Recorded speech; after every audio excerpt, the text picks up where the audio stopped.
Bonjour, ici Stéphanie Dionne de l'École branchée.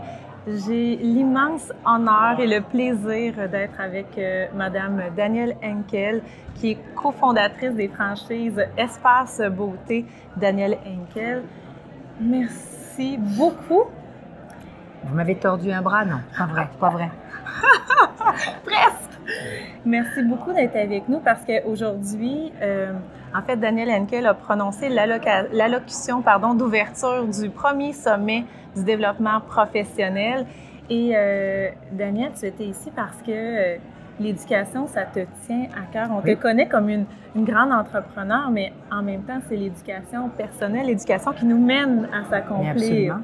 Pour moi, l'éducation ne peut pas être séparée de l'entrepreneur de toute façon, ou même de l'être humain en tant que tel. Je dis souvent qu'une société qui n'a pas d'histoire, qui n'a pas d'éducation, n'a absolument pas de vie. Elle est appelée à s'éteindre, à disparaître complètement. Donc l'éducation, c'est la mémoire, c'est l'obligation de performer, mais de performer en tant qu'être humain, mais en tant que savoir grandir pour soi, savoir évoluer, savoir faire face à toute possibilité, qu'elle soit bonne ou mauvaise. Il faut être éduqué, il faut donc être curieux, il faut être préparé, il faut lire, il faut s'intéresser. Mais on n'a pas besoin de toujours suivre un cadre. On n'est pas dans un cadre. J'ai horreur d'être dans un cadre, c'est vrai.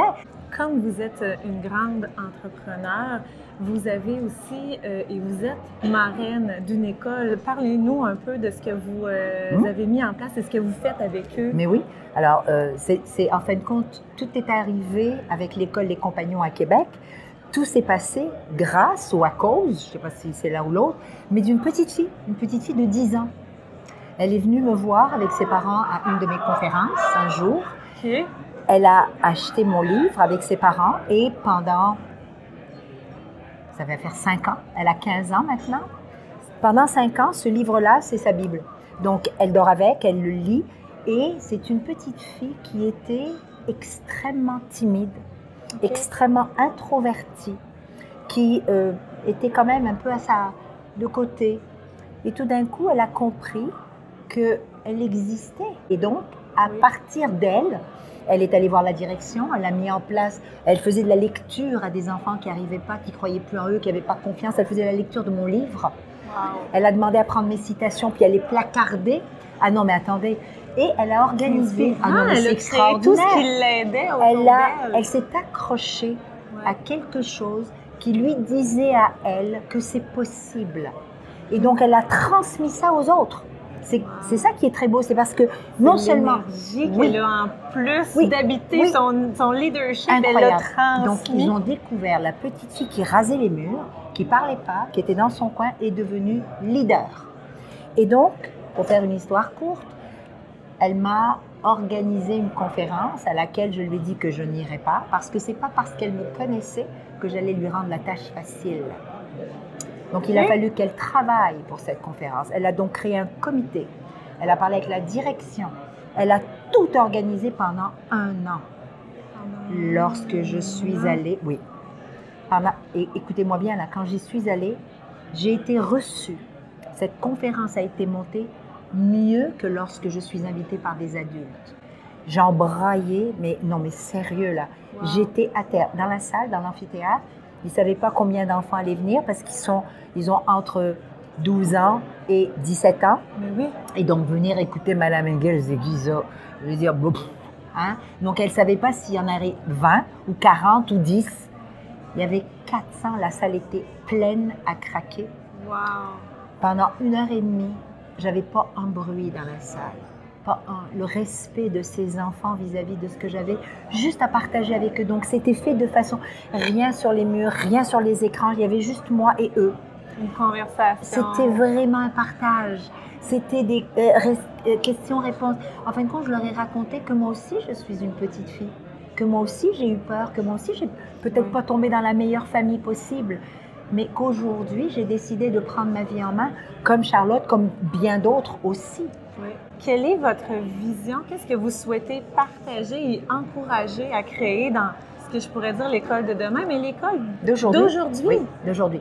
Mais je crois que c'est bien parti pour l'instant. On a, je pense, un ministre qui veut changer le cours des choses, qui essaie de redonner d'abord de la fierté aux enseignants, parce qu'il faut dire qu'on ne les a pas écoutés non plus. Essayer de prendre des outils adéquats pour les former, parce que je veux bien que les enfants, mais d'abord, il faut que nos enseignants soient formés. Et pas formés une fois, ni à tous les 6 mois, c'est formé à tous les mois. À tous les mois, on doit leur apporter pas juste quoi faire, mais comment être. Parce qu'eux aussi ont un défi. Le défi de se faire accepter par les élèves, le défi de se faire respecter par les élèves. Comment on fait ça? En engageant quoi? Eh bien, de la confiance. Pour avoir de la confiance, il faut sortir de son piédestal et descendre, s'asseoir par terre, faire des jeux. Puis on parle beaucoup du leadership pédagogique, dans le fond de leur leadership humain pédagogique, de tout ce qu'ils vont mettre en œuvre pour avancer. Mais de laisser les enseignants créer aussi. Eux aussi sont capables de créer. Mais on leur a demandé de lire ça, puis c'est telle matière, c'est révolu.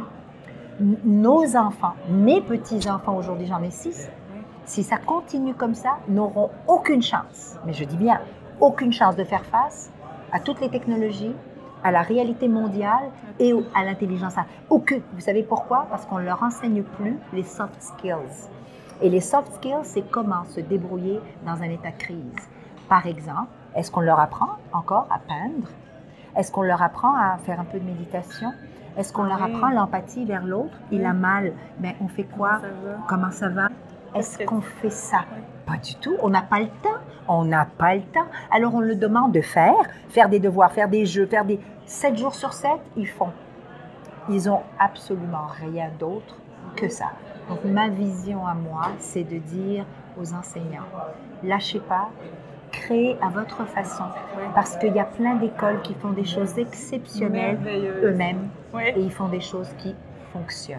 Donc, on continue, on se rassemble, on discute un peu comme le sommet aujourd'hui et on trouve des solutions rapides.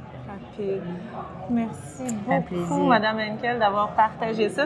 Et on souhaite à l'École branchée continuer de vous partager ces fabuleuses et merveilleuses pratiques pédagogiques qui sont réalisées aujourd'hui dans les écoles pour vous inspirer à votre tour à réaliser et à créer, ce qui va vous permettre de bien accompagner les jeunes dans leur réussite.